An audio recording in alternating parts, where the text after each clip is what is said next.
He's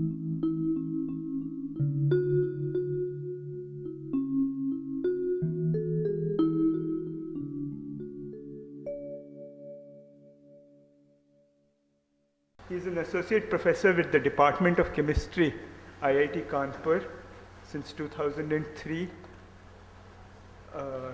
Before this, he got his PhD from Princeton University in '94. And before this, he was in TIFR for 5 years. He's Wellcome Trust Senior Research Fellow. Wellcome Trust is an organization in UK which sponsors research in medical areas, and they have sponsored Dr. Devbrat Goswami. He has won many awards and honors, including the prestigious Swarn Jayanti Fellowship in 2004. He organized the 2006 Quantum Computing Conference in IIT Kanpur, and he is currently writing a book on nano computing. Professor Goswami. Thank you, Love. It is often very difficult to stand up to such kind of praise and be able to deliver, but I will try my best. Most of the things that we talk about are essentially often done by the students involved. So funding agencies are as important, I think, as our students, and so I list them here to start with. Fortunately, we have a good mix of undergraduate and graduate students in IIT Kanpur, and that was perhaps one of my driving forces to come from TIFR to IIT Kanpur, which is a primarily UG plus PG based institution. TIFR, a great institution, has only graduate students, which makes people like me having experimental requirements lack in manpower. Anyway, I will just start off with 1 or 2 slides to bore you, which will go back into the very beginnings, but then I will stick to my strong point area. As Sharlekar pointed out, it is best to keep ourselves to the parts where we know the best. So I am going to talk mostly the quantum aspects in regard to measurements, which is often the last step in the quantum computer. And if you do the measurement observation, the system always alters its state. And that is one of the reasons why quantum computing actually is quite difficult. And whenever you have a qubit, for example, the simplest case, whenever you make the observation, it will collapse to either one of the 2 states, 0 or 1. That is the basic idea. Turns out, in this talk, and since my specialty is in photons, I will stick to why photons are good qubits. Technically, any subatomic particle can be used to represent a qubit, for example, an electron. Photon is a convenient choice. It is an electromagnetic wave in one of the representations, and that can be taken to our advantage as we go along. So as qubit, you can think about it to be holding a single quantum state. It can be in any of the mixture of basis states. Typically, the polarization of a single photon is used as a qubit. So we are used to the rectangular basis of xy coordinates. So we represent 0 by the horizontal direction and 1 by the vertical direction of the polarization, and any mixture of that ends up being the state that are the photon states. Having said that, when we do single photon based experiments, then we are truly doing the quantum computing or the quantum based aspects, as Grover correctly pointed out. And only today, or in the late years, we have been going down to single photon limits. However, there are cases, and the measurement therefore essentially brings about the concept of, for example, plain simple light which comes out is a mixed condition, and there is a possibility of getting 50-50 of either of them. However, this kind of a measurement only gives us statistical averaging and does not give us single photon aspects. What we are talking about is slightly more specialized, where instead of scattered light, if we use lasers, then although the number of photons is larger, we can look at the states and deal with their coherence aspects. And here is an example which is now from an experimentalist lab. So what I will do, I will give you some short shock treatments in some sense. I will start from basics, suddenly give you some jolt of an experiment which is at the highest level, and then bring you back to normalcy with the flow again, so that you can get to see how things which are a very highly difficult experimental stature stuff kind of gels up with the ones which are very simple from the basis. So here is an amplified laser having high enough intensity in the pulse that if you use a lens to focus it, even the air breaks down, and so an invisible light beam, when focused through a lens, looks like a white dot, which is the point where air is being broken down, and what you generate is all colors which include the visible region, so you can see it. So this process is known as supercontinuum generation, sort of known as explosion of the wavelength at very high intensities, and that somehow preserves the coherence. This is of quite a lot of importance in communication technology because it has such a high bandwidth which is coherent, so that you can use all those wavelengths. But on the same token, this being a coherent process with a lot of photons, question which arises is whether these photons are of any use or has any correlation to the polarizations that I have been mentioning. To start with, therefore, what we have done is to see whether the polarization of the incident radiation is able to distinguish between the process itself. So here are a few experimental results which are plotted with the simplest case of the polarization being rotated by a quarter wave plate. So the experiment is this, that you have a polarizer and an analyzer, and you have a wave plate which is rotating the plane of the axis of the light, just like this. So if the polarization is being rotated such and you are only selecting one of the components, say the vertical versus the horizontal, how does it affect the white light process that is being generated, which is highly nonlinear, as I said. It depends on extremely all the high order electric fields, not the linear fields. You still find that there is a wonderful correlation to the polarization of the light of the linear field to the process itself, and it nicely correlates to the cosine squared law, which is the linear field. And this sort of takes home the point that even having many photons in a particular case can give you quantum information if looked at properly, as long as coherence is maintained. The key word again remains as coherence.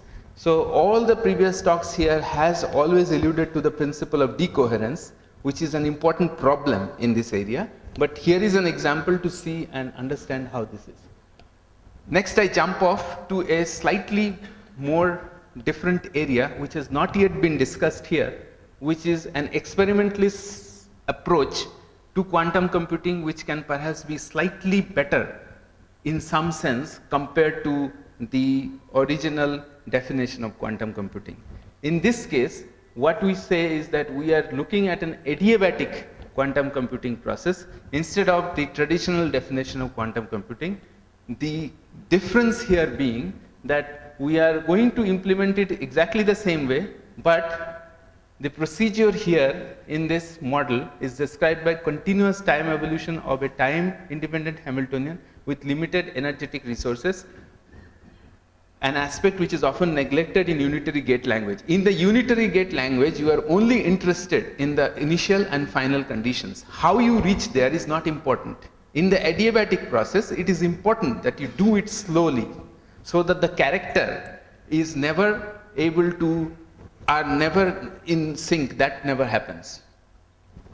I'll give you a better example soon. This is mathematical, let's give it up. Here is a better example. You have the polarization vector oriented in one direction. Don't worry about the equations which have gotten messed up with the computer changes. But the point here is that if my vector is pointing upwards, the field vector is able to precess around and bring it down. So this is the polarization vector created in the qubit space. For example, it's a spin half system which can point upward versus downward, and you have applied a magnetic field. It could be electrical field, it could be magnetic field, doesn't matter, any of these fields will do. As in NMR also the same picture works. As you move the field, it sort of precesses and goes around with it. If this process is not very rapid, then it is adiabatic. And this was first given by Feynman, Wohlford, Hellman, based on the block vector picture. So when this is slow, then this is adiabatic, and this gives a situation where you can evolve the system from being under linear field case to a case where it is under very strong fields, so that things are under the control of the radiation or photon field rather than the system itself. So herein we are trying to include the term of selectivity or control on the system. One of the most important aspects of quantum computing, as was also shown by Grover in his implementation of the algorithms, was to go through selective processes, selective inversions, selective gates. All these processes involve selectivity. So in order to build in selectivity in the qubit system, you would like to have a parameter which can give you the selectivity. Here is one of the parameters, which is the photon field or the radiation field, which takes you to the rest state picture and lets you give some control. So here is an example of an adiabatic rapid passage. For a simplest case, you would generally, when you have, if you don't have this adiabatic process happening, system is going to evolve all right from ground state to excited state in some random fashion. There will be a probability of it going into the ground state or into the excited state, and that is what is known as Rabi fropping in NMR language.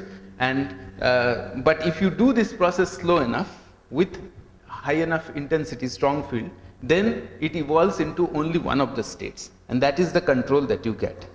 So here is an example in a simple two-level system. Again, it is synonymous between NMR or polarization field, laser field. As long as you change the frequency of the applied field slowly enough, then it is, but faster than the relaxation time, natural relaxation time, the system evolves itself. So here are the first experimental evidences of this process happening. You can see oscillations versus inversion happening. So the next head-on question which comes is the concept of decoherence. I will briefly point it out to here because I have shown this slide many times, these couple of slides. So, but for the case that who have not seen it, I'll just defend it here. Decoherence can be of many kinds, and whatever may be the decoherence, you can always consider this to be at time scales which are still which can create trouble for you. So you take any system, take any model, you will always have a decoherence problem. And it can be simply looked at, in this case this is some molecular system, but you don't have to have it that way. You can have the qubit state and the bath state. Whatever be it, you have the state which is of interest and the other states which could be simply the bath states, which can take away the excitation process into decoherence. And our job is to try to find out how can we minimize this. That is one of the issues in all the spectroscopies or all the techniques that you apply.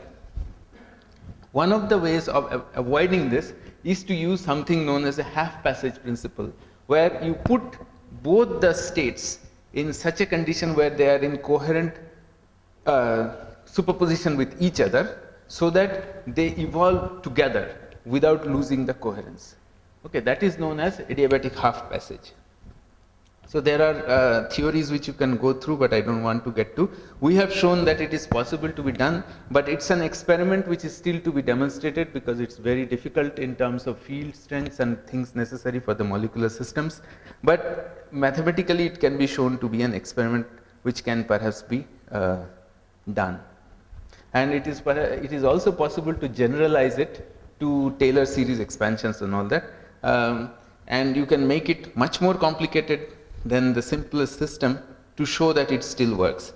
And the other thing which you can do in the same stream is you can say that you can apply an experimental Hadamard gate in a highly mixed up system by applying a field which will reset such that all the coupled states, all the bright states or the ones which can be qubits are all having equal superposition. That is one of the requirements of, let's say, the Walsh-Hadamard gate which Grover mentioned. So this is one of the kinds which you can implement it.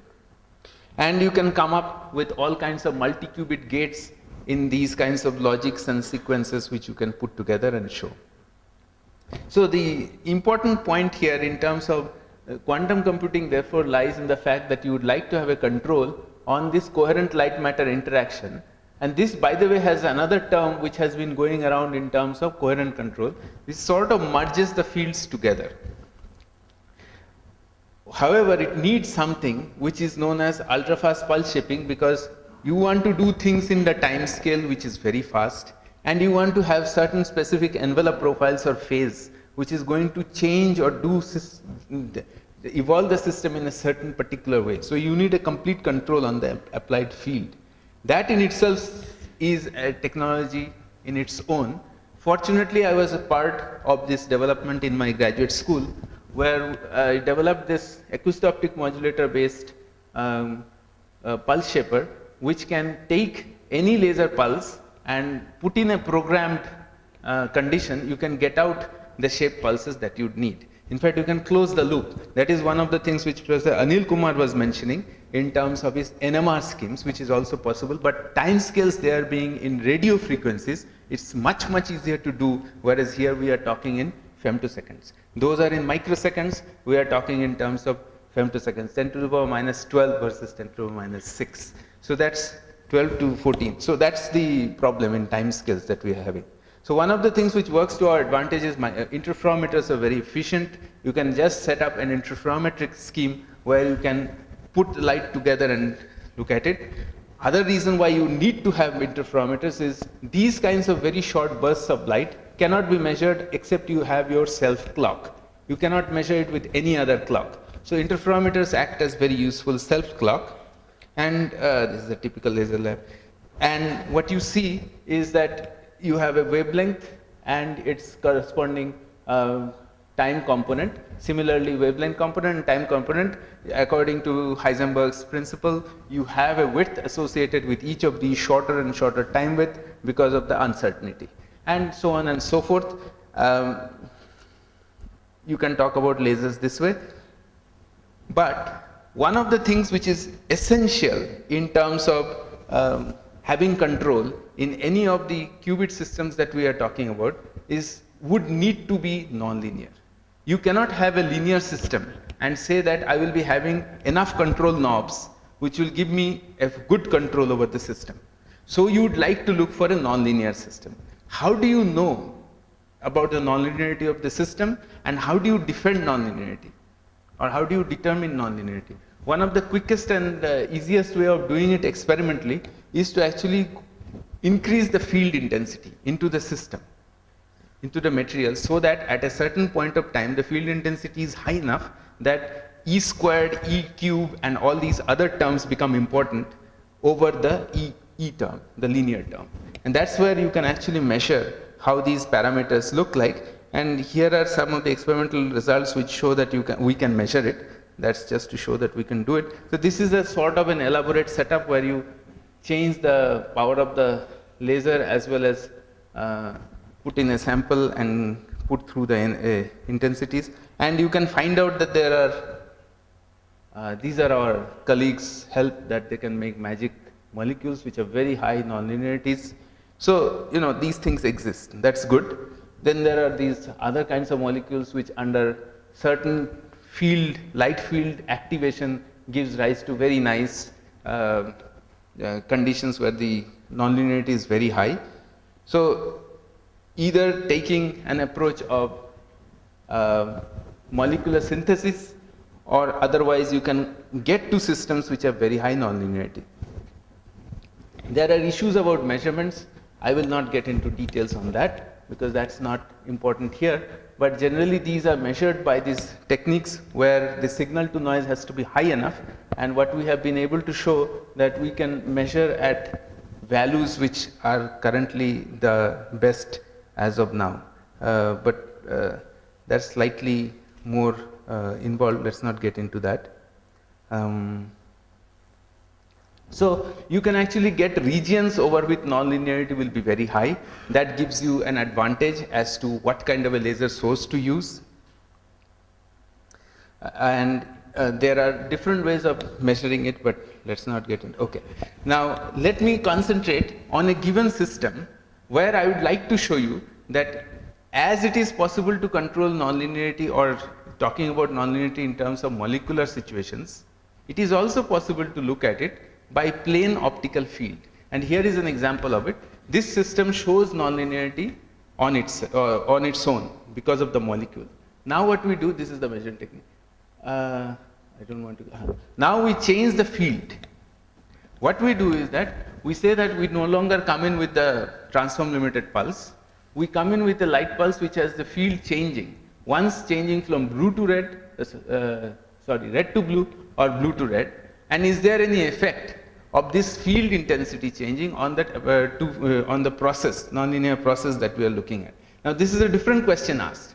This is the photons which are now asking the question, depending on their character, is it going to change the nonlinearity? And here is how you do it experimentally, and what we find is, it is indeed true. Well, we had to go through a lot of techniques to finally say that we had that scheme. This is how the pulses look like, and we change them, and here we see that changing the character of the, so what we have just done here, let me explain in simple terms. I have a pulse which is transform limited in the sense that this is, the bandwidth of the pulse is determined by Heisenberg uncertainty. That is one pulse. That is the case where it's a very short pulse, 100 femtoseconds, and that gives me some value of 2 photon absorption process, which is nonlinearity, let's say. I now say that within my pulse, my frequencies are arranged in a given way or not. That means I am having more information about that laser pulse. That means that's a longer pulse, and it is also not exactly as Heisenberg principle uncertainty bandwidth is. It's different. And we find for the same parameters, exactly everything is the same. I have just changed the way the colors appear. I can change my nonlinearity. Now this is a very important switch, or an important aspect, because this is one of the parameters that we were looking for. As you are looking for control knobs, this is another parameter which you are looking for, where you can use the light field to actually use that. Something has happened to the equations, but anyway, if you now look at how these Hamiltonians look at all the times, then we write down our Hamiltonians and all these equations for Schrodinger's equations or all those. Whenever we make a measurement, it is the diagonal elements which make sense.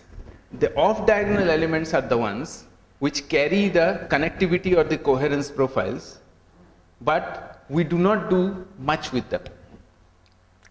Does it make any sense to look at it?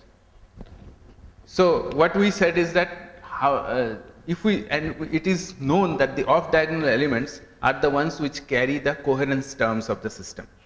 So what we have just now done is actually said that we want to look at the off-diagonal elements, which is the coherence terms. In other words, the hidden information that we say is the power of the computing in quantum computer sense. And we find that just by looking at that, we can tell what is going on. And the thing which strikes from all this is that any spectral information has both real and imaginary part.